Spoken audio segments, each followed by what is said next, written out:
Ikutin gua pakai MacBook Air M2 ini untuk produktivitas sehari-hari. Apakah masih worth it di tahun 2026? Tonton sampai habis.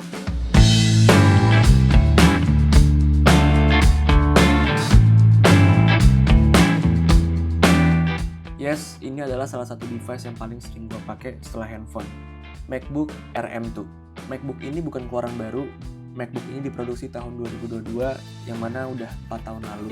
Tapi menurut gua MacBook Air M2 ini masih sangat-sangat powerful untuk selesaiin kerjaan gua, dari mulai ngedit, kerjain sosmed, buka Drive, Word, dan lain sebagainya itu masih aman banget. Sebenarnya gua agak nyesek lihat harga MacBook ini di tahun 2026. Kalau kita lihat harganya di iBox, MacBook Air M2 ini dijual dengan harga Rp15.699.000 untuk spek terendahnya, yaitu dengan 8 core CPU dan 8 core GPU dengan RAM 16GB dan memori SSD 256GB. Yes, udah nggak ada lagi base model dengan RAM 8GB.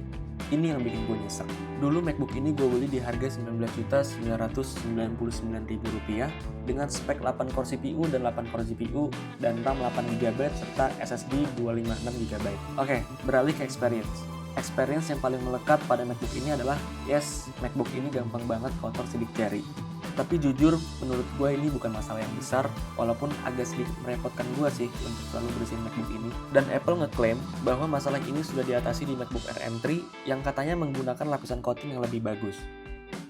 Pengalaman gue pakai MacBook Air ini punya berat yang sangat-sangat ringan dan juga sangat tipis. Bisa dilihat MacBook ini sangat tipis dan bahkan diklaim Apple lebih tipis dari MacBook Air sebelumnya, yang mana MacBook Air M1.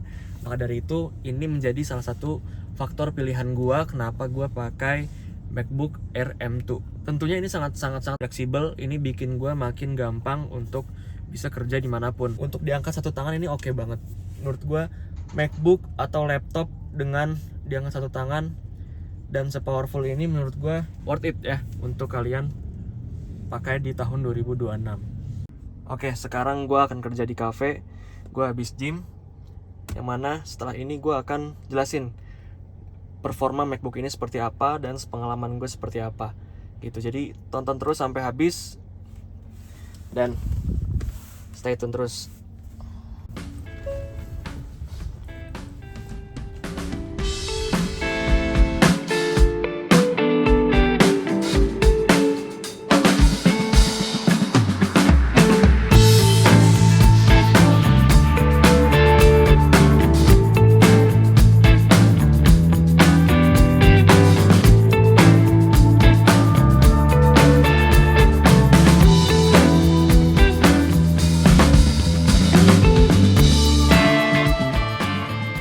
Kalau bicara soal performa, menurut gue chip M2 di MacBook ini masih cukup powerful untuk beberapa kerjaan, contohnya editing. Memang bukan editing berat yang perlu graphic motion berat, tapi untuk editing ringan seperti Adobe Photoshop, Adobe Premiere masih lancar banget. Dan bahkan gue buka 4 aplikasi editing sekaligus kayak Photoshop, Premiere Pro, Final Cut Pro, dan DaVinci Resolve itu masih aman banget sih. Tapi perlu di disclaimer kalau editing di sini masuknya masih editing ringan. Dan untuk editing video 4K, kalian perlu set playback kalian di setengah atau seperempat, karena kalau enggak MacBook ini udah mulai kerasa beratnya.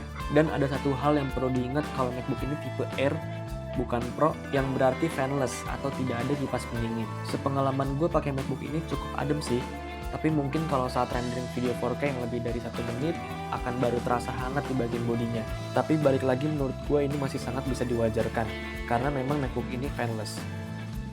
Salah satu hal yang bikin gue pilih MacBook Air ini adalah dari soal performa baterainya. Menurut gue MacBook ini punya efisiensi daya yang sangat-sangat bagus. Karena gue pakai untuk kerja hari ini dari jam 8 pagi 100% dan di jam 3 sore sekarang jadi 61%. Dan itu pun gue pakai untuk editing di DaVinci Resolve, kemudian untuk kerjaan gue di Google Drive. Dan menurut gue ini sangat cukup banget untuk dipakai jadi pilihan kalian untuk menggunakan laptop untuk kerjaan kalian. Jadi kalau kalian nge-cafe atau kerja di luar, kalian tanpa perlu ngecas MacBook ini pun bisa seharian full dari pagi sampai sore pun bisa gitu. Jadi ini salah satu kelebihan dari MacBook Air M2 ya. Padahal kalau kita lihat di MacBook gua ini udah punya cycle count yang cukup banyak. Kalau kita lihat dari sistem reportnya, kemudian di power MacBook gue udah punya cycle count sekitar 320 dan maksimum capacity-nya ini di 91%, yang mana udah nggak bisa untuk full 100% kapasitas baterainya gitu. Jadi menurut gue untuk dengan kondisi baterai yang saat ini udah cukup menurun ya dari original yang 100%, menurut gue masih sangat worth it karena masih sangat-sangat efisien daripada laptop lain, khususnya laptop Windows yang kalian kemana-mana harus bawa casan untuk dicolok laptopnya. Dan ini USB hub yang biasa gue pakai di MacBook Air M2 gue, dan mereknya adalah Hits, tapi gue nggak disponsorin sama Hits. Dan so far pengalaman gue pakai Hits ini sangat-sangat aman, nggak pernah overheat, korup dan lain sebagainya. Jadi buat kalian yang lagi cari-cari USB hub buat MacBook Air khususnya, bisa pakai brand dari Hits. Nanti untuk link pembeliannya gue sertakan di link deskripsi di bawah. Overall menurut gue MacBook Air M2 di tahun 2026 ini masih sangat-sangat powerful dan mumpuni buat kalian yang memang kebutuhannya untuk editing ringan ya, DaVinci Resolve, Adobe Premiere, Final Cut Pro, Photoshop itu masih mumpuni banget, dan penggunaan untuk Word Drive itu juga masih sangat-sangat oke. Layarnya juga tajam banget. Jadi mungkin itu aja video kali ini. Buat kalian yang suka dengan video kayak gini, boleh di subscribe, di like, di komen. Nanti akan ada video-video selanjutnya. Gue Abdan, say goodbye.